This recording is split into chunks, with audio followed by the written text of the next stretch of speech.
Hello everyone, my name is Divash Saxena और आज की वीडियो में पढ़ने जा रहे हैं सैशे-मोहर थ्योरी। ठीक है, बेसिकली जो थ्योरी है ये रिलेटिव स्टेबिलिटी के ऊपर बेस्ड है। मतलब साइक्लोएल्केन्स में 3 थ्योरी हैं।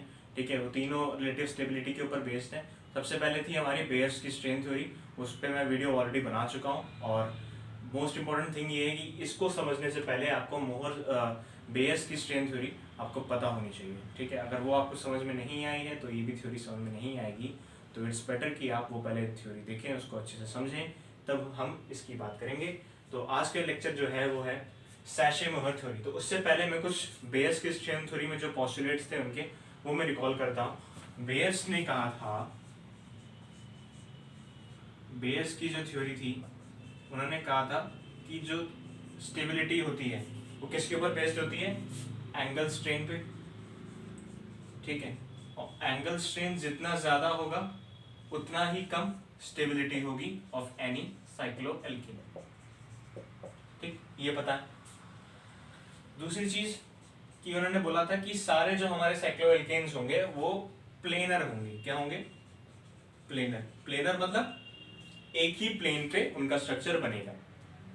ठीक, तीसरा पॉइंट ये था कि साइक्लोप्रोपेन की जो एंगल स्ट्रेन था वो बहुत ज्यादा था, 60 डिग्री था। 60 डिग्री इनका बॉन्ड एंगल था। ठीक, तो क्या था, इनका जो एंगल स्ट्रेन आ रहा था बहुत ज्यादा था। ठीक, तो बॉन्ड एंगल से हम लोग पता लगाते थे। सबसे पहले उससे पहली चीज कि बॉन्ड एंगल जो होता है हमारा किसी भी sp3 हाइब्रिडाइज्ड टेट्राहेड्रल स्ट्रक्चर का, वो होता है 109 डिग्री 28 मिनट्स। ये होता है। इससे जो डेविएशन होता है उसको हम बोलते हैं एंगल स्ट्रेन। ठीक है, जो साइक्लोप्रोपेन का जो वो था एंगल स्ट्रेन था वो कहीं ज्यादा था क्योंकि उसका बॉन्ड एंगल ही ज्यादा था। बॉन्ड एंगल सॉरी 60 डिग्री था। तो साइक्लोप्रोपेन का बॉन्ड एंगल 60 डिग्री है और हमारा जो डिजायर्ड जो बॉन्ड एंगल है वो कितना है? 109 डिग्री। तो इसमें देखिए जमीन आसमान का अंदर बहुत ज्यादा डिफरेंस है। इसका मतलब डिफरेंस बहुत ज्यादा, इट मींस एंगल स्ट्रेन बहुत ज्यादा। एंगल स्ट्रेन बहुत ज्यादा, इट मींस स्टेबिलिटी उतनी ही कम। ठीक है, साइक्लोप्रोपेन की बात हो गई। अब साइक्लोब्यूटेन। साइक्लोब्यूटेन का जो बॉन्ड एंगल था वो करीब था 90 डिग्री के आसपास। ठीक, और साइक्लोपेंटेन का जो था, साइक्लोपेंटेन था 108 डिग्री के आसपास। और साइक्लोहेक्सेन का जो था वो अराउंड 120 डिग्री के आसपास था। 120 डिग्री के आसपास था। इसको कैलकुलेट कर लीजिएगा, पिछले वाले फॉर्मूला मैंने दे रखा है। फॉर्मूला ये है alpha, that is bond angle n-2 upon 180 n-2 upon n। n जो है वो नंबर ऑफ कार्बन है। ठीक है, नंबर ऑफ कार्बन आइटम्स। ठीक, आप इससे पता लगा सकते हैं किसी भी स्ट्रक्चर का, साइक्लिक कंपाउंड का बॉन्ड एंगल। ठीक है, तो इसमें बताया गया था कि साइक्लोपेंटेन जो है, साइक्लोपेंटेन जो है वो बहुत ज्यादा स्टेबल है। बेयर्स की स्ट्रेन थ्योरी में बताया गया था कि साइक्लोपेंटेन जो है वो बहुत ज्यादा स्टेबल है। दैट्स व्हाई वो रिएक्शंस नहीं देगा, उसकी रिएक्टिविटी कम होगी। लेकिन यहाँ पे आकर के बेयर्स की स्ट्रेन थ्योरी गड़बड़ा गई थी। कहाँ पे? साइक्लोपेंटेन पे। ठीक, बेसिकली जो होता है उन्होंने अपने अपनी थ्योरी के हिसाब से बताया कि साइक्लोपेंटेन जो होती है वो ज्यादा स्टेबल होती है। लेकिन एक्चुअल में on the basis of heat of combustion की जो थ्योरी थी जो पहले आ चुकी थी उसमें ये था कि साइक्लोहेक्सेन जो है, साइक्लोहेक्सेन जो है वो ज्यादा स्टेबल होता है साइक्लोपेंटेन से। क्योंकि जो हीट ऑफ कंबशन की थ्योरी थी, अगर हीट ऑफ कंबशन ज्यादा है, हीट ऑफ कंबशन ज्यादा है तो स्टेबिलिटी उतनी ही कम होगी। ठीक है, तो इसमें क्या था कि साइक्लोपेंटेन और साइक्लोहेक्सेन को जब कंपेयर किया गया तो ये देखा गया कि साइक्लोहेक्सेन का जो हीट ऑफ कंबशन है कम है। किससे? साइक्लोपेंटेन से। दैट्स व्हाई साइक्लोहेक्सेन की जो स्टेबिलिटी थी वो कहीं हद तक ज्यादा थी साइक्लोपेंटेन से। तो ये इनका क्या था? एक लिमिटेशन था। ठीक है, तो इस लिमिटेशन को ओवरकम करने के लिए, किस लिमिटेशन को? इस लिमिटेशन को कि बेयर्स की स्ट्रेन थ्योरी कहाँ तक थी? सिर्फ साइक्लोपेंटेन तक थी कि उनकी जो थ्योरी थी वो साइक्लोपेंटेन तक सक्सेसफुल थी। लेकिन उनके आगे जो थ्योरी बताई गई कि उन्होंने बताया कि साइक्लोहेक्सेन की जो रिलेटिव स्टेबिलिटी है वो कम है as compare to the cyclopentane. और जो एक्चुअल जो थ्योरी थी वो ये थी कि साइक्लोहेक्सेन की जो स्टेबिलिटी है वो कहीं हद तक ज्यादा है as compare to the cyclopentane. ठीक है, तो इसको ओवरकम करने के लिए किसने? सैशे एंड मोहर ने अपनी थ्योरी दी कि किस तरीके से हम कह सकते हैं कि हम साइक्लोहेक्सेन की जो स्टेबिलिटी है वो कहीं हद तक ज्यादा है। ठीक है, तो ये तो बेसिक कॉन्सेप्ट था, इसको आपको ध्यान में रखना है, पूरी कहानी है, बस ध्यान में रखिएगा इस चीजों को।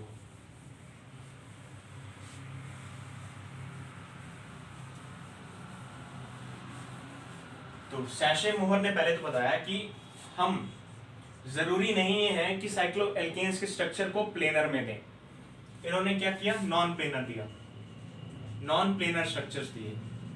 कैसे non planar structures?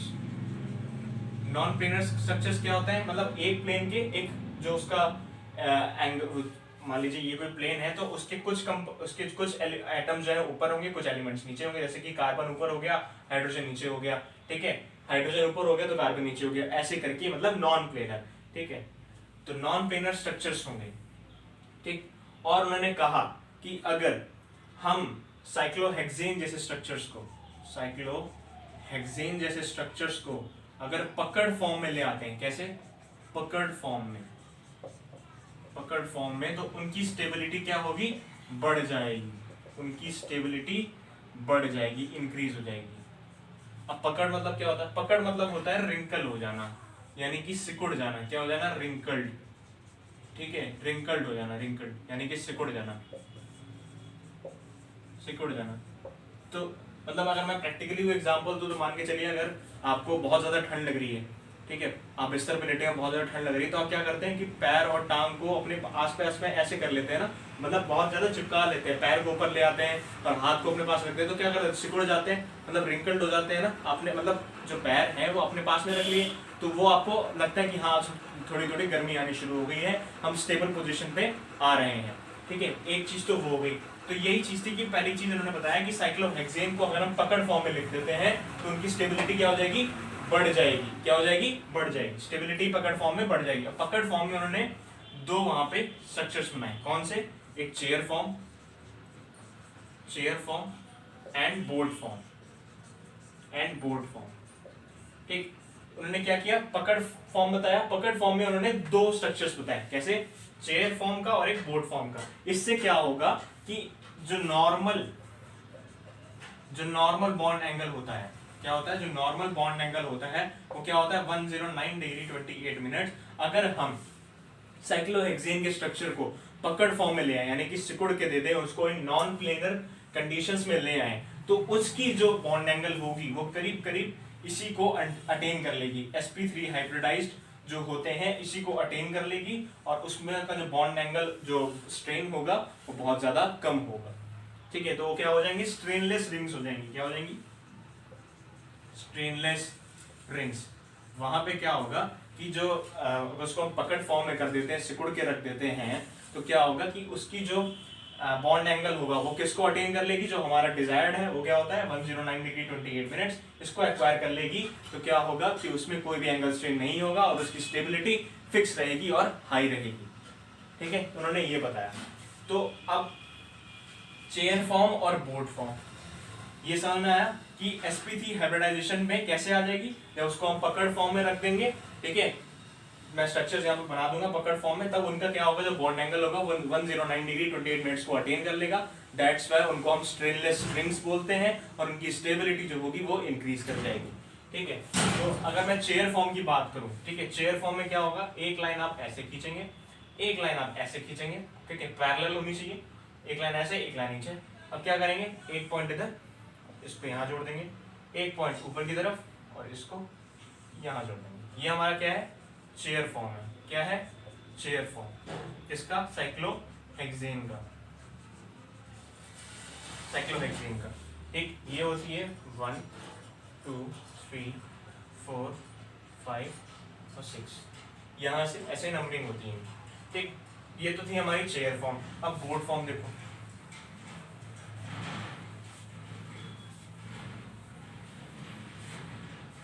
Board form, एक छोटी लाइन, एक बड़ी लाइन, ठीक, इसको ऊपर किया, इसको नीचे इसको मिला दिया, इसको ऊपर किया और इसको नीचे मिला दिया, ये हमारी है बोर्ड फॉर्म, ठीक। तो उन्होंने क्या बोला था कि बोर्ड फॉर्म और चेयर फॉर्म दो पकड़ स्ट्रक्चर्स बना दिए। अब इनमें से कौन सा ज्यादा स्टेबल है, इसमें से चेयर फॉर्म ज्यादा स्टेबल है, इसमें से चेयर फॉर्म ज्यादा स्टेबल है, क्योंकि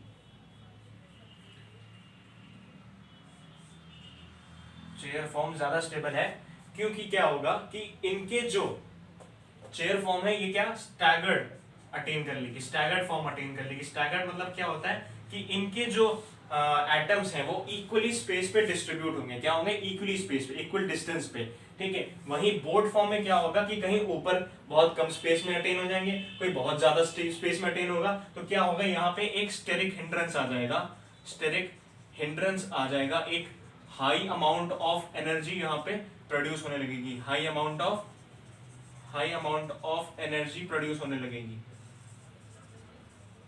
अगर एनर्जी प्रोड्यूस होने लगी तो क्या होगा, ये अनस्टेबल हो जाएगा, क्या हो जाएगा अनस्टेबल। और वहीं अगर मैं इसकी बात करूं तो ये हाईली स्टेबल हो जाएगा, क्योंकि यहाँ पे कोई स्टेरिक हिंड्रेंस फॉर्म नहीं होगा, किसमें चेयर फॉर्म में कोई स्टेरिक हिंड्रेंस फॉर्म नहीं होगा, दैट्स व्हाई इसकी स्टेबिलिटी ज्यादा हाई हो जाएगी। एक चीज और है कि हम लोग बोलते हैं, एक चीज और उन्होंने दी थी कि एक दी थी एक्सियल हाइड्रोजन और इक्वेटोरियल हाइड्रोजन, ठीक है। उन्होंने बेसिकली दो रीजन दिए थे कि चेयर फॉर्म और बोर्ड फॉर्म में कौन ज्यादा स्टेबल है, चेयर फॉर्म ज्यादा स्टेबल है, और क्यों स्टेबल है उसके दो रीजन दिए। पहला रीजन मैंने बताया कि ये जो 1 2 3 4 करके जो कार्बन्स हैं उनके बीच में जो डिस्टेंस है वो इक्वली है, इक्वल डिस्टेंस है, जिसकी वजह से यहाँ पे स्टेरिक हिंड्रेंस फॉर्म नहीं होगा स्टैगर्ड पोजीशन में। और यहाँ पे जो बोर्ड फॉर्म है यहाँ पे जो डिस्टेंस होगा ऊपर नीचे होता रहेगा, दैट्स व्हाई वहाँ पे स्टेरिक हिंड्रेंस फॉर्म हो जाएगा, और उसकी वजह से वहाँ पे highly amount of energy form हो जाएंगी, high amount of energy form हो जाएंगी, जिसकी वजह से वो अनस्टेबल हो जाएगा। दूसरा रीजन था एक्सियल हाइड्रोजन और इक्वेटोरियल हाइड्रोजन। पहले तो ये समझिए कि एक्सियल हाइड्रोजन कौन से होते हैं और इक्वेटोरियल हाइड्रोजन कौन से होते हैं। एक्सियल हाइड्रोजन जो होते हैं वो परपेंडिकुलर होते हैं, क्या होते हैं परपेंडिकुलर, HA से मैं डिनोट कर रहा हूं उसको, किससे HA से, जो क्या होते हैं परपेंडिकुलर होते हैं, क्या होते हैं परपेंडिकुलर होते हैं किसी भी स्ट्रक्चर पे परपेंडिकुलर। और वही इक्वेटोरियल जो हाइड्रोजन होते हैं वो कहीं ना कहीं साइड बाय साइड लाई करते हैं, साइड बाय साइड, साइड से, ठीक है। वैसे इसमें हो गया HA और HE, HA के एक्सियल हाइड्रोजन और इक्वेटोरियल हाइड्रोजन में ऐसा क्या है जिसकी वजह से स्टेबिलिटी हमारी डिफर कर रही है, ठीक है। हमने पहले आपको ये बता दिया कि परपेंडिकुलर जो हाइड्रोजन होंगे वो HA होंगे, दैट इज एक्सियल, और जो साइड बाय साइड करेंगे वो इक्वेटोरियल, ठीक है। अब देखिए मेन कॉन्सेप्ट क्या है। अगर हम बोर्ड फॉर्म में बात करें, बोर्ड फॉर्म में क्या होगा, इधर ये जो HA है, HA है, HE है, HA है और HE है, और HA है और HE है, ठीक है।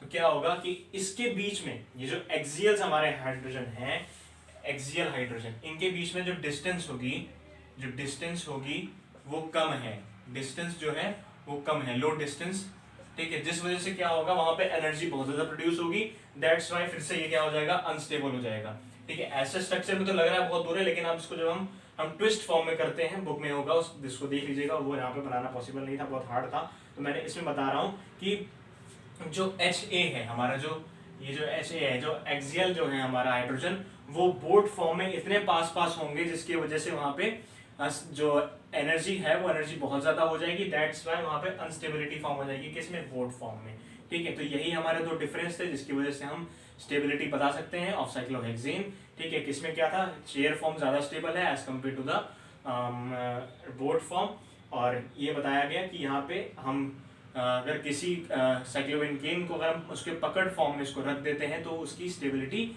बढ़ जाती है, उसकी स्टेबिलिटी बढ़ जाती है। ऐसे ही हम साइक्लोऑक्टेन के लिए कर सकते हैं, ठीक है। तो this was the video, hope you like it, hope you understand well. अगर आपको कोई डाउट हो तो प्लीज कमेंट सेक्शन में पूछ सकते हैं, and please do share and subscribe the channel. अगर आपने ये वीडियो अच्छे से नहीं देखी तो फिर से देख लीजिएगा, और इससे पहले कि बेयर्स की स्ट्रिंग थ्योरी भी आपको देखनी बहुत ज़्यादा इंपॉर्टेंट है, अगर वो आपको समझ में नहीं आई है तो देख लीजिएगा, मैं उसका लिंक यहाँ पे इसमें डाल दूंगा, ठीक है। Thank you so much.